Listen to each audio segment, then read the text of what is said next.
राम राम भाई सारे ने। तो क्या हाल चाल सारे सुना दो। तो भाई ये अपनी सीरीज चल रही है एनिमल हस्बेंड्री की। तो भाई जिसका लेक्चर है 7, आज आप पढ़ाएंगे भाई ऊँट के बारे में। चलो भाई बिना टाइम वेस्ट करे करते हैं शुरू। और भाई इसके नोट्स मैंने डाल दिए हैं टेलीग्राम पे। तो भाई कोई भी मैं वीडियो आओगी उससे पहले आपके नोट्स मिल जाएंगे भाई सामने टेलीग्राम पे। तो भाई जिन भाइयों ने टेलीग्राम ज्वाइन नहीं कर रखा है भाई टेलीग्राम ज्वाइन कर लियो। चलो भाई करते हैं पढ़ना शुरू। तो आज पढ़ेंगे भाई ऊँट के बारे में। ऊँट में के है भाई, देखते हैं सारा सौदा कितना के सौदा हो इसका।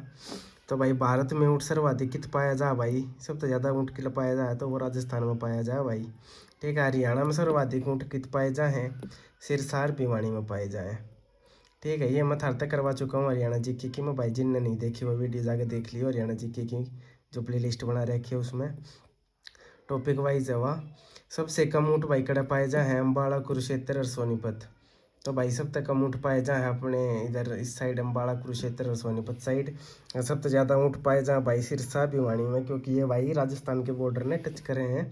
तो भाई सबसे ज़्यादा फिर ऊँट ओढ़े पाए जाए। तो भाई तापमान कितना हुआ भाई ऊँट का, तो तापमान हुआ है 99.5 डिग्री फ़ारेनहाइट। ठीक है।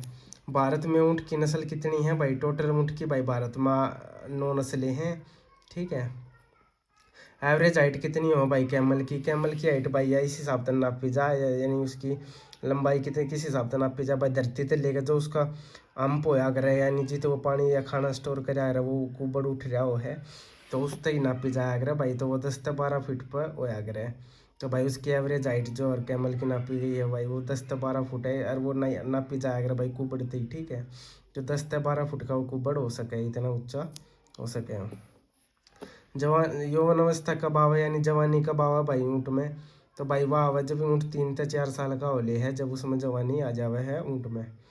उसका जीवन काल कितना हो है भाई, तो जीवन काल यानी कितने उसका लाइफ टाइम स्पैन हुआ है भाई, लाइफ स्पैन कितना हो, कितने दिन तक जीवे है। तो भाई वो 40 साल तक जीवे हैं ऊँट, उससे ज़्यादा भाई वो जी नहीं पाता।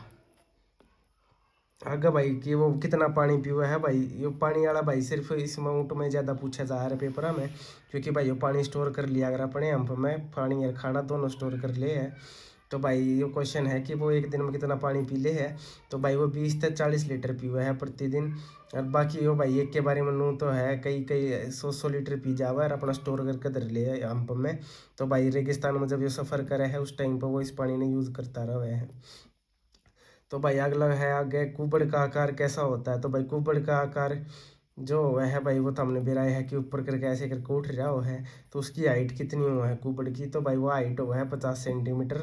नो सीधा ऊपर नीचे करके मैंने डायग्राम बना रखे है, कुबड़ नो उठ रहा हुआ है। इसकी हाइट हो जाए भाई 50 सेंटीमीटर। और जो इसका गहराई हुआ है यानी कितना ऊंचा नु करके हुआ है, तो भाई वो इसकी सरकमफ्रेंस जो बोल रहे हैं भाई वो 200 सेंटीमीटर इसकी हो जावे है। आगे बढ़ेंगे भाई। आगे है दो टाइप के भाई ऊँट हुए हैं। कौन से हो भाई, जो एक कुबड़ वाला ऊँट हुआ है एक वो हुआ है, एक दो कुबड़ वाला ऊँट भी हुआ करे भाई। जो एक कुबड़ आगे हुआ है एक पीछे हुआ है, तो उसके बीच में बंदा बैठ जाया करे। एक आड़ा हो गया एक आड़ा हो गया, जो बीच में खाली जगह है आड़ा बंदा बैठ जाया करे। इस तरह तो भाई कुबड़ होया करे जो दो ऊँट वाला कुबड़ हुआ है। जो दो ऊँट वाला कुबड़ हुआ भाई मेनली लद्दाख में देखने को मिला है, यानी पहाड़ी एरिया में। जो लद्दाख में जो सिंगल कुबड़ वाला है भाई, तो वो अपन रेगिस्तान में अपने राजस्थान साइड देखने मिल जाया करे। जो अपन नॉर्मली देखा होगा वो ऐसा ही होगा भाई, सिंगल कुबड़ वाला ऊँट। तो भाई जो एक कुबड़ वाला ऊँट है उसका साइंटिफिक नेम यानी वैज्ञानिक नाम क्या है, उसका है भाई कैमलस ड्रोमडेरियस। जो भाई साइंटिफिक नेम है इसका क्या है, कैमलस ड्रोमडेरियस। और जो भाई दो कुबड़ वाला ऊँट है उसका साइंटिफिक नाम क्या है, कैमलस बैक्ट्रोनियस। तो भाई बैक्टीरियनस इसका याद रखो कर रखोगे तो हमने सोचिए कि भाई दो दो दो दो कुबड़ वाला ऊँट है ना उसके अंदर बैक्टीरिया ज़्यादा है, मतलब दूसरे डाल के बैक्टीरिया हैं ज्यादा, तो उसके दो कुबड़ हो गए हैं। और जो ड्रोमडेरियस है भाई ये नॉर्मल था, हम याद रख लियो कि भाई एक कुबड़ वाला कैमलस ड्रोमडेरियस हुआ है और जो दूसरा हुआ कैमल बैक्टीरियनस हुआ है। ठीक है। तो इस तरह था हम याद रख सको कि उसमें बैक्टीरिया ज़्यादा हो गए, तो इसकी वजह से उसके दो कुबड़ हैं। तो इस वजह से वो दो कुबड़ वाला ऊँट का भाई जो साइंटिफिक नेम है वो कैमलस बैक्टीरियनस है। ठीक है। आगे पढ़ेंगे भाई। ऊँटनी के दूध में सर्वाधिक क्या मिला है भाई, ये ऊँटनी के दूध में सर्वाधिक विटामिन सी देखने को मिलता है। जो कर भाई बकरी के में आयरन एंड पोटेशियम मिला था, भेड़ के में भाई प्रोटीन मिला था, उस तरह था भाई जो यह है अपनी के कह रहा हूँ ऊँट है, ऊँटनी है, उसके दूध में भाई सबसे ज़्यादा विटामिन सी देखने को मिलता है। भाई इसकी मुख्य नस्ल दो हुए हैं, दो डाल की इसकी मुख्य नस्ल हुए हैं। कौन सी हुआ है? मरुस्थलीय नस्ल, दूसरी पहाड़ी या नदीय नस्ल। जो नदीय नस्ल और पहाड़ी नस्ल है ना भाई, जो नदी वाले हैं भाई वो तैर सके हैं ऊँट, और जो पहाड़ वाले हैं जो पहाड़ा पर ज़्यादा पाए जावे हैं। और एक हुआ मरुस्थलीय नस्ल, जो सवारी वाली, जो आप नॉर्मल ऊँट देखे हैं भाई वो सवारी वाली नस्ल हुआ है। और जो दूसरी नस्ल हुआ है भाई वो पहाड़ी और नदीय नस्ल हुआ है, यानी जो तिर भी सके है भाई पानी में, और जो पहाड़ा पे बोझा ढोने के काम आवे है वही बोझा ढोने वाली नस्ल तो पहाड़ी नस्ल ने ही कमे है भाई। ठीक है, चलो आगे पढ़ते हैं। आगे की है, आगे भाई इसकी नस्लें हैं। कौन सी नस्ल है भाई? एक है जैसलमेरी नस्ल भाई। तो जैसलमेरी नस्ल है वह इसके भाई पॉइंट पढ़ ले वह के हैं। तो जैसलमेरी नस्ल के है भाई ऊँट की सर्वाधिक सर्वश्रेष्ठ सवारी नस्ल है भाई, यानी जो जैसलमेरी नस्ल है ना उस पर सर्वाधिक भाई जो सवारी करवावे हैं, जो करापा रेगिस्तान में जावा और सवारी करनी हो अपन ऊँट की, तो भाई वो जैसलमेरी नस्ल पर हुआ है। रेगिस्तान पुलिस व सेना के कार्यों में भी उपयोग किया जाता है भाई इसका। जो रेगिस्तान पुलिस, जो रेगिस्तान में भाई अगर चोर चार भाग जाए दूसरे ऊँट लेकर डाकू लुटेरे, तो पुलिस उन्हें पकड़ना है तो भाई वो रेगिस्तान में भी जैसलमेरी नस्ल का यूज़ हुआ है। और जो बॉर्डर के लोग हुए हैं भाई, जो सेना हुआ अपनी भारत की, तो भाई वह भी नून तनून सफ़र करने में, ट्रैवल करने में ऊँट का काम, ऊँट तक काम ले हुए है पूरा। तो भाई उसमें भी जैसलमेरी नस्ल के ऊँट काम आवे हैं। इसकी उत्पत्ति कुकर हुई है भाई, इसकी उत्पत्ति हुई है थार पारकर कैंट तय। ठीक है, आगे पढ़ेंगे भाई। आगे है बीकानेरी नस्ल। जो बीकानेरी नस्ल है भाई यह क्यों फेमस है? उस ये ऊँट की सर्वोत्तम नस्ल है भाई, यह सबसे बड़ी बेस्ट नस्ल है, जो सवारी के भी काम आ जावे है, दूध के भी काम आ जावे है, और बंदे इधर उधर ले जाने के भी काम आ जाए, मतलब सब क्या में काम आवे। या ऊँट की जो सर्वोत्तम नस्ल है यार। ठीक है, बीकानेरी। विश्व में ऊँटों की सबसे सुंदर नस्ल भी भाई ये है, पूरे वर्ल्ड में सबसे बेस्ट नस्ल है भाई यह देखने में भी। इस नस्ल के ऊँटों के आईब्रो आईलैशिस ईयर पर बाल को जीपर बोलते हैं। यानी भाई जो ये नस्ल हुए ना, जो ऊँट के आँख हुए हैं, आँख हुए उसके ऊपर जो अगर अपनी आईब्रो हुए हैं, आँखा के ऊपर जो काली काली आईब्रो हुए हैं, बाल हुए हैं, तो वो भाई इनके ज़्यादा हुए हैं। और आईलैशिस जिसके काना पर भी बाल हुए हैं ज़्यादा, तो उन भाई जीपर बोला करें। तो ये क्वेश्चन पहले आया है भाई हरियाणा पुलिस में कि इनके बाड़ा ने क्या क्या है, तो उसने जीपर बोला करें। और इस ऊँट की आँख के ऊपर जो दसाव पाया जाता है तो उसने भाई स्टॉप क्या आ करें, यानी जो इनकी आँख हो ना भाई वो भीतर गड रही हो, जो किसी ने मुक्का मार दिया और भीतर चली गई आँख। तो इस तरह तो हमें भाई जो बीकानेरी नस्ल की ऊँट हो उनकी, तो उसने भाई स्टॉप बोला करें। ठीक है, इस चीज़ का तो हम ध्यान रखियो भाई, इसने 2-3 बार पढ़ लियो थारा ढंग से याद हो जाएगा। और खुराई नस्ल भाई आगे है। खुराई नस्ल, खुराई नस्ल भाई या भुज गुजरात की नस्ल है, जो देखने को मिला भाई भुज में, या गुजरात की नस्ल है, गुजरात में भुज है भाई, और देखने मिला है खुराई नस्ल। तो यह क्या है भाई, यह प्रजाति समुद्र के 3 किलोमीटर, मतलब समुद्र में 3 किलोमीटर तक तैर सकती है।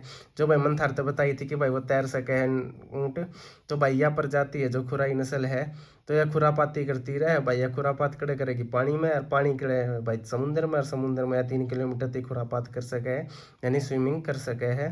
तो इस तरह हम याद रखिए, जो खुराई नस्ल है वो खुरापात निकलेगी और वह पानी में 3 किलोमीटर तक तैर सकती है।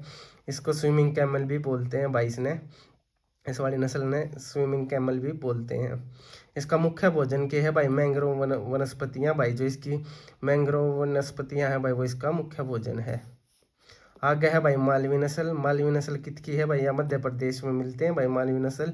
ठीक है, आगे है भाई कच्छी नस्ल। कच्छी नस्ल तो भैया कड़े है या गुजरात में देखने को मिलती है, जो कृपाण भुज मिला है या खुराई नस्ल मिला है, या एक कच्छी नस्ल गुजरात में भी देखने को मिलती है। खीराइन प्रकार, जो खीराइन प्रकार के ऊँट हैं भाई, यह भी एक नस्ल है। खीराइन नस्ल जो है या कड़े देखने मिला अपन है, या पंजाब एंड पश्चिम यूपी के एरिया में देखने मिला है, जो ऊँटा की नस्ल है भाई खीराइन। ठीक है, आगे भाई से कुछ वन लाइनर फैक्ट हैं वो पढ़ लेते हैं आप। ऊँट की खाल पर की जाने वाली मीनाकारी, यानी जो भाई ऊँट की खाल हो है उसके ऊपर जो डिज़ाइन कराया गया तो उसने क्या आगरा, उसने भाई क्या आगरा उस्ता कला। ठीक है, उस्ता कला का आगरा भाई, जो खाल हुआ ऊँट की उसके ऊपर डिज़ाइन करने को, मीनाकारी करने को, यानी डिज़ाइन करने को। ऊँट की खाल से बना जल पात्र भाई, जो ऊँट की खाल से मान ले कोई कटोरा बना दिया या कोई गिलास सा बना दिया मोड़ के खाल के, तो भाई उसने क्या अगर जिस तरह आप पानी पी सकें जल पात्र, तो उसने क्या अगर कॉपी, जो अपनी नॉर्मल कॉपी हो है ना भाई, जिस पापा लिखा रनू करके याद रखियो। आप कापी का भी गिलास सा बना सके हैं, जो कर आप उसने एक कोना पकड़ के फोल्ड कर ले हुए हैं, जिसमें भाई ने वो अपन मिल जाए अगर कि क्या अगर उसने भेलपूरी, तो उस टाइप तो भाई था हम याद रखिए कि ऊँट की खाल ने उसा बना ले, तो उस तो किस चीज़ तो बनावा आप कापी तो बनावे हैं, कापी के पन्ने आते हैं, तो कॉपी यानू करके याद रख सको तुम। ऊँट पालक जाति क्या कहलाती है, यानी जो भाई ऊँटा न पाले हैं, जो कर भाई गाय भैंसा न पाले वो माड़ी हो गई, उस तरह तो आगरे ने पाली जिसने क्या आगरे हैं, जो कर ऊँट पाले हैं भाई उस जाति ने क्या आगरे, तो उसने क्या आगरे रेबारी, ठीक है, उसने क्या आगरे रेबारी। ऊँट के बीमार होने पर डैश लोक देवता की पूजा की जाती है, तो भाई जो ऊँट का जब बीमार हुआ है ना, तो भाई इसकी किसी देवता की पूजा करी जाओ है भाई, उस देवता के नाम है पाबू जी, लोक देवता की पूजा की जाए अगर भाई पाबू जी, और नाम याद रखियो भाई, ये क्वेश्चन पहले आ रहा है पेपर में, तो ये भी इम्पोर्टेंट है। और जो भाई यो क्या कह रहे तैरण वाली जो है नस्ल, यह भी इम्पोर्टेंट है भाई, ठीक है। आगे पढ़ते हैं भाई, आगे की है, आगे है भाई अपना ऊँट में फेमस बीमारी भाई कौन सी हो है, तो भाई ऊँट में जो फेमस बीमारी हुआ है सर्रा, सर्रा, सर रा सर्रा भाई, ये बीमारी हो ऊँट में जो फेमस बीमारी हो है। और ये बीमारी यो भाई पेपर में आया हुआ है, इसमें क्यों यह बीमारी हो वह क्यों है, तो बीमारी वाह कारण हम पूछ रहा था, बीमारी किस कारण हुआ है, तो भाई जो मक्खी हुआ है ना वह ऊँट के मुँह धोरे का अंडे जावे हैं, उस वजह से भाई यह बीमारी हुआ है ऊँटा में सर्रा बीमारी। तो इस चीज़ का तो हम ध्यान रखिए, बहुत इंपॉर्टेंट क्वेश्चन है, पेपर में 2-3 बार लिया है पहले, ठीक है। ऊँट में रूटिंग पीरियड क्या है भाई, जो ऊँट में जो कर बच्चे जन्म के टाइम के है भाई वो है मार्च से जुलाई तक, तो इसका रूटिंग मतलब जो अपनी जनसंख्या बढ़ाने का इनका जो पीरियड होगा वो कौन सा हुआ है, मार्च से जुलाई के बीच में। तो भाई अपना ऊँट के बारे में जो इतना ही था, ज़्यादा इसके फैक्ट है नहीं ना, इतना पेपर में पूछा जाता वैसे भी, तो भाई जितने इसके मेन फैक्ट थे वो मैंने सारे करा दिया, जो पिछले पेपर में आए हैं वह भी करा दिए इससे में, ठीक है, जो भाई आ सकें वह भी करा दिए। तो राम राम भाई सारे ने, मिलते हैं अगली वीडियो में। तो वीडियो पसंद आई हो तो भाई लाइक कर दियो, चैनल ने सब्सक्राइब कर दियो। राम राम भाई सारे ने।